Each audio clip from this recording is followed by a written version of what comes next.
hapon po sa Ilugabos, Manyana Aldaw. Yaon kita sa Barangay Banaw sa Owas Albay para po magtao ki 140 tax na bagas. Ang recipiente po kang mga bagas na Aldaw ibo ang senior citizens, buda po ang mga family heads kang Barangay Banaw.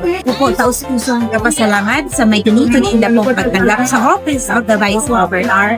Sabihin po paagi, may dara po ako sa Indo.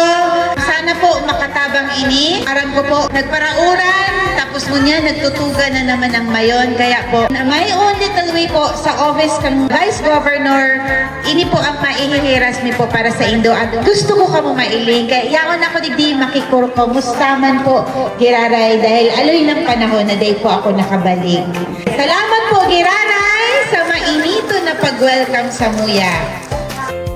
Kining nagabot na assistant sa Ligi Vice Gov, dako lang salamat po. Sa primero sa UWAS, ako pa lang natatawan. Kaya thank you maray kay Vice Gov, diday ko. Nagpasalamat kani maray ma'am. Lalo kani magurang, aram naman kani bada naman mga trabaho. Naog mga nisinda. Nagpasalamat kaming maray sa pigtao mong tabang sa mo.